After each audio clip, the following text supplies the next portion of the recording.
السلام عليكم ورحمة الله وبركاته. أصحابتك وحران جنالك مركل السود وهذا أدي هذا ومحسنتهين مانتا وثلاثة وأنا كوبي طبعا كبيش السديدات أغسطس سنة كلابا كون إيو لحيا لباتنك muuqaal kan waxaan rabaa inaan idinku wadaago fadeexad cusub oo aqal kacad ka soo korodhay. Caawa ayaa waxa ay soo baxday sababta qarsoodida ee madaxweyne Trump shirkii isbahaysiga NATO markii magaalada Ankara ee wadanka Turkiga uga qayb galay.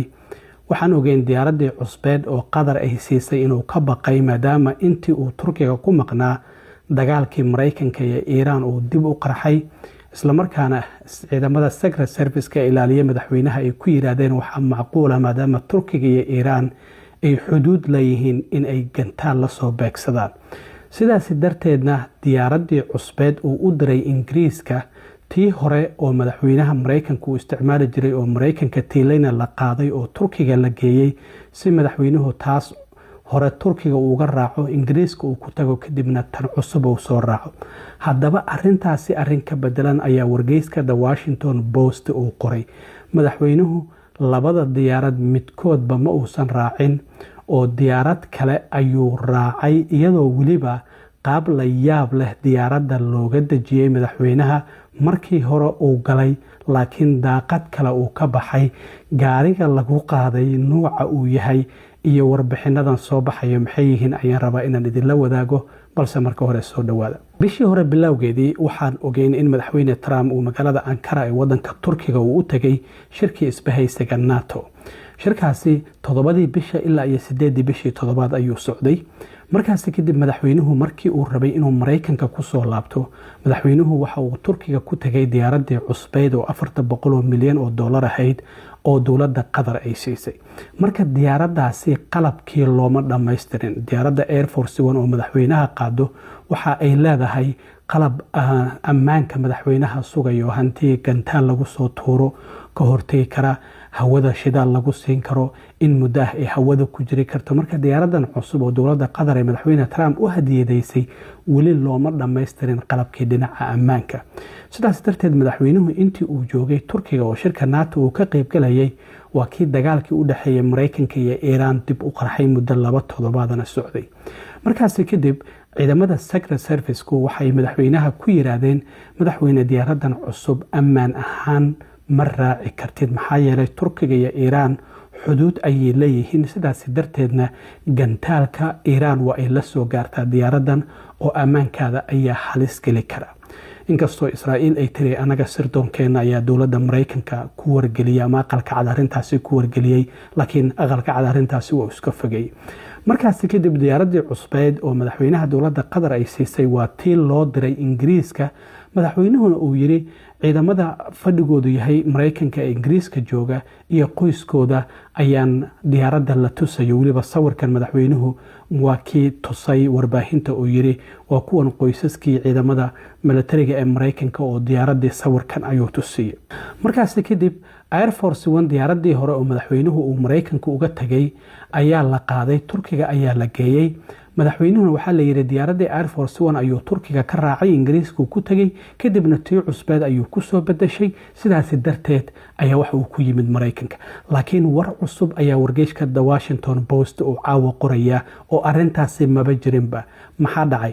madaxweynuhu 8 July markii diyaaradii hore ee Air Force One uu magaalada Ankara ka soo raacay oo gudaha uu galay madaxweynaha markastaba wariyaal fara badan ayaa la safra. wariyaashii waxa lagu yiri daaqadihiina dajiya daaqadaha diyaaradaha waad aragteen waxay leeyihiin bahal yar oo hoos loo jiido hadii aadan iftiinka rabin isla markaana aadan arkaynin banaanka waxa ka jira. marka wariyaashii la yaab ayay ku noqotay in la yiraahdo daaqadihiina hoos u dajiya ilaa iyo hooskeeya si aad banaanka waxba uga arkinina. marka wariyaashu markaasi way la yaabeen. xitaa madaxweynaha waa ay weydiiyeen markii dambe uu Mareykanka yimid wuxuu yiri arrimo ammaan darteed ayaa sidaas loo sameeyay. laakiin arintu sidaas ma ahayna. wargeyska Washington Post waxa uu qorayaa caawa sida sawiradan aad ka aragtaan madaxweynuhu diyaaradda Air Force One Ankara markii uu galay kadib albaab dambe ayaa waxa soo istaagay mid kamid ah gawaarida cuntada loogu geeyo ma diyaaradaha markay safar dheer galayaan waxaa jirto shirkado gawaaridaasi cuntada ayaa lagu keenaa markaasi kadibna diyaaradda ayaa cuntadaasi lagu wareejiyaa si dadka rakaabka ah loo siiyo. marka madaxweynaha sida sawirkan aad ka aragtaan gaarigaasi ayaa yimid. wariyaashana waxaa la yidhi markii hore daaqadihiina dejiya si aysan u arkin madaxweynuhu inuu diyaaradda ka degayo. marka madaxweynaha iyo qaar ka mid a la taliyaashiisa ayaa waxaa lagu qaaday gaarigii cuntada lagu keenayay ayaa lagu qaaday. markaasi kadibna madaxweynuhu waxa uu raacay diyaarad la yidhaahdo C-32A oo diyaarad military ah ayaa madaxweynaha lagu qaaday. marka turkiga markii uu ka baxayaba Air Force One-tii hore madaxweyne Trump maba uusan ku bixinba cabsi darteed laga qabay in madaxweynaha Iiraan ay dili karto. markaasi kadib wariyaashii oo kaliya ayaa looga tagay diyaaradii Air Force One. wariyaashu waxay u maleeyaan in madaxweynihii diyaaradda uu la saaran yahay laakiin maba la saarnaynba oo madaxweynaha albaab dambe ayaa gaarigaasi cuntada u keena diyaaradaha looga qaaday. sidaasi darteedna madaxweynuhu diyaarad kale uu ku raacay. marka waxaa la leeyahay muddo saacado ah waxaa shacabka Mareykanka laga qariyay iyo weliba qaar ka mid a mas-uuliyiinta dowladda madaxweynuhu halka uu joogo ayaa laga qariyay.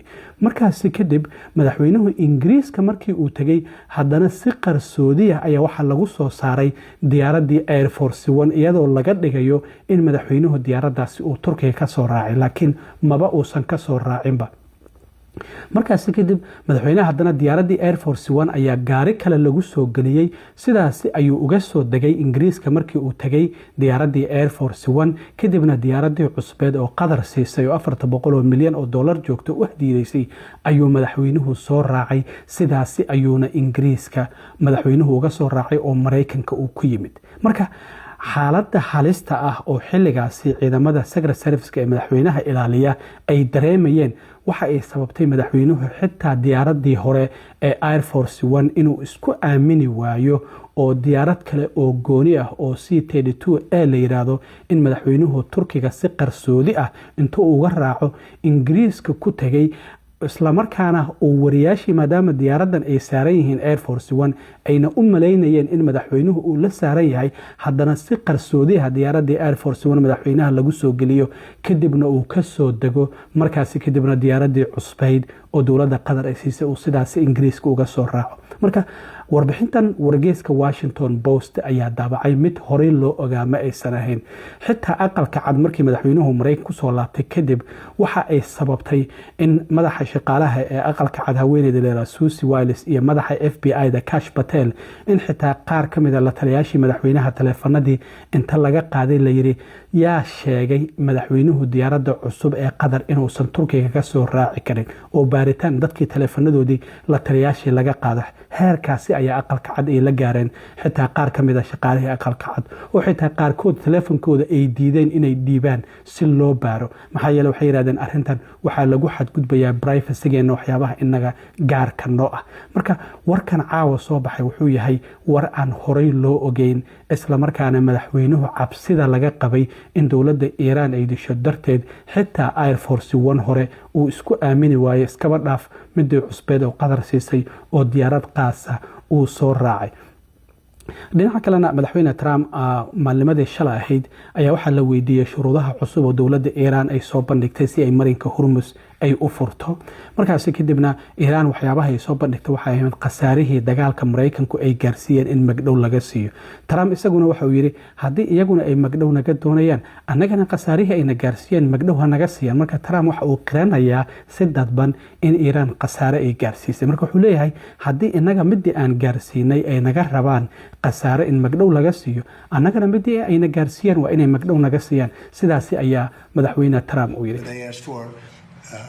Money for the damage that we've done. And I said, that's a good idea. Well, we're going to ask for money for the damage they've done over a 50-year period.